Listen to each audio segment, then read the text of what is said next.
வணக்கம் பிரதர், இன்னைக்கு என்ன பார்க்க போனா ஹெச்பில silver colour 2GB AMD RADEON graphics card. So இது பார்த்தீங்கன்னா சின்ன சின்ன எடிட்டிங், கன்ஃபார்மாக ஆட்டோ கேடு, கோரல் ரா, ஸோ அந்த மாதிரி எடிட்டிங்கெல்லாம் சப்போர்ட் ஆகிற லேப்டாப் தான் நம்ம பார்க்க போகிறோம்.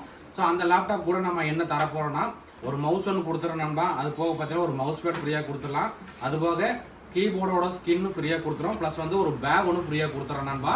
ஸோ நண்பர்களுக்கு இந்த லேப்டாப் தான் தேவைப்பட்டா வாங்கிக்கலாம். இந்த லேப்டாப்போட ப்ரைஸ் பார்த்தீங்கன்னா நமக்கு 23,000 23,000 வரும் நண்பா. ஸோ நண்பர் பார்த்தீங்கன்னா உங்களுக்கு அந்த லேப்டாப்போட லுக்கு தான் காட்டிட்டு இருக்காப்ல. லேப்டாப் நல்லா தெளிவாக இருக்குங்க. பேட்டரி பேக்கப் பார்த்தீங்கன்னா கன்ஃபார்மாக 3 ஹவர்ஸ்க்கு மேலே நிற்கும் நண்பா. ஃபுல்லாக செக் பண்ணி வச்சிருக்கோம். ஸ்க்ரீன் சைஸ் பார்த்தீங்கன்னா நமக்கு வந்து 15.6 இன்ச் ஃபுல் HD டிஸ்பிளேல வந்திருக்குங்க. ஸோ இப்போ இந்த லேப்டாப்போட மாடல் என்னன்னா உங்களுக்கு காட்டுறேன் பாருங்க.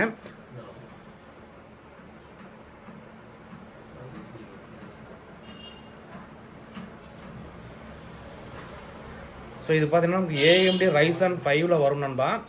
ஸோ HP மாடல் பார்த்தீங்கன்னா HP laptop 15S model AMD Ryzen 5ங்க.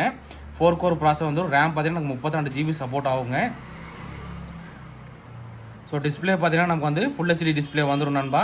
முக்கியமாக பார்த்தீங்கன்னா இதில் வந்து நமக்கு 2GB AMD RADEON graphics card இருக்குங்க. இதில் பார்த்தீங்கன்னா டெடிகேட்டட் கிராபிக்ஸ் கார்டு பார்த்தீங்கன்னா 2GB AMD RADEON graphics card இருக்குது. AMD Ryzen 5ல AMD Ryzen 5 லேப்டாப்புங்க. ரேம் பார்த்தீங்கன்னா 8GB ரேமு, SSD பார்த்தீங்கன்னா 512GB NVMe SSD இருக்குது நண்பா. ஓகே நண்பா, தேங்க்யூ.